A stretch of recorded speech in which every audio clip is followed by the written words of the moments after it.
नमस्कार, आप देख रहे हैं संभाग पोस्ट न्यूज। आइए करते हैं खबरों की शुरुआत।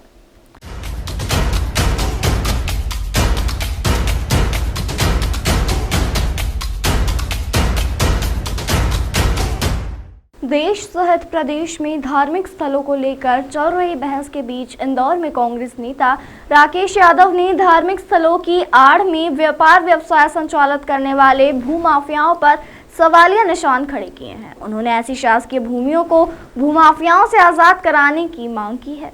कांग्रेस नेता राकेश यादव का कहना है कि भूमाफिया विभिन्न धार्मिक स्थलों का निर्माण कर शासकीय जमीनों पर व्यवसाय स्थापित कर रहे हैं।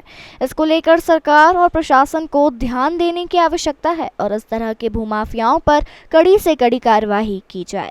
उनका कहना है कि अधिकांश शासकीय जमीनों पर पहले धार्मिक स्थल का निर्माण किया जाता है और ऐसे प्रदेश में करीबन 12 लाख से अधिक धार्मिक स्थल है जहाँ पर भूमाफियाओं द्वारा कब्जा किया जा रहा है। यदि सरकार चाहे तो इन शासकीय जमीनों को रोजगार के लिए भी उपयोग कर सकती है।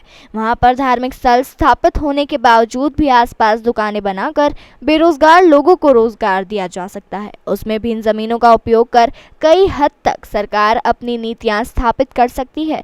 इसके साथ ही उन्होंने शासकीय जमीन पर अगले 20 सालों तक किसी भी तरह का धार्मिक स्थल बनाने पर प्रतिबंध लगाने की मांग प्रधानमंत्री से की है।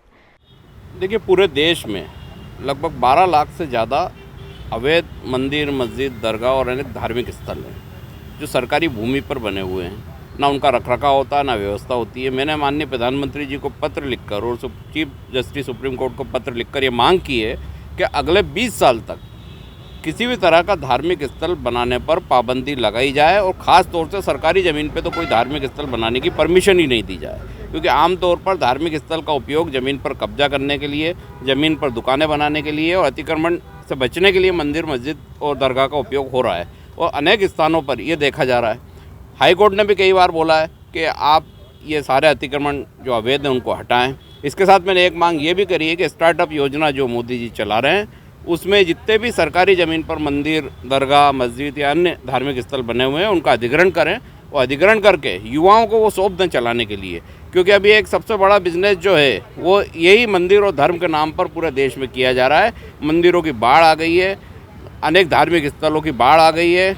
हर ब्रिज, पुल के सहारे किनारे कहीं शनि मंदिर है, कहीं दरगाह है, कहीं मस्जिद है, कहीं अन्य धार्मिक स्थल स्थापित कर दिए गए हैं। वहाँ दुकानें बना दी जाती है, व्यापार होता है। तो इससे बेहतर है कि युवाओं को रोजगार मिलेगा और इस पर रोक लगाना इसलिए आवश्यक है कि इस तरह से अगर बाढ़ आती गई तो हर गली में 5-5, 6-6 धार्मिक स्थल हो जाएंगे। हर जगह ये टेरिटरी होती है कि 2 किलोमीटर के अंदर अगर कोई व्यापार स्थित है या कोई ऐसी स्थिति स्थित है तो वहाँ से 2 किलोमीटर बाद वो निर्माण किया जाता है। प्राइवेट भूमि पर भी अगर कोई मंदिर बनाने की अनुमति मांगता है तो उससे पूछा जाए कि 2 किलोमीटर में अगर कोई मंदिर नहीं है, कोई मस्जिद नहीं है, कोई दरगाह नहीं है तो आप उसको बनाइए, वरना उसको प्रतिबंधित किया जाए। देखिए, ये तो सर्वे गूगल पे सब जगह उपलब्ध है। ये हाईकोर्ट भी इस चीज़ को 2 बार जजमेंट दे चुकी है और लगभग ये संख्या जो मैं बता रहा हूँ इससे कहीं अधिक ज़्यादा है। जो संख्या प्रस्तुत की गई है हाईकोर्ट में अनेक राज्यों के द्वारा, अगर उन सबका आंकड़ा जोड़ें तो वो लगभग 12 लाख पार होती है, लेकिन हो सकता है असल में संख्या और ज़्यादा हो। और सिर्फ धार्मिक स्थल का जो उपयोग किया जाता है वो अतिक्रमण करने के लिए किया जाता है, उसके बाद वहाँ व्यापार व्यवसाय शुरू किया जाता है। तो इससे सरकारी ज़मीन जितनी भी हैं वहाँ हर जगह आप देखेंगे, हर शहर में देखेंगे कि बाढ़ आ गई है धार्मिक स्थलों की। उनका रखरखाव नहीं होता है। जो लोग बनाते हैं जब तक वो जीवित हैं, जब तक वो उससे व्यापार व्यवसाय करते हैं, बाद में वो वीराने जैसे पड़े रहते हैं और उनकी कोई रखरखाव नहीं होता है। उज्जैन में आप देख लें, लाखों मंदिर हैं, किस तरीके से उनका रखरखाव होता है आप जाके देख सकते हैं, उसको शूट कर सकते हैं, आपको खुद असलियत पता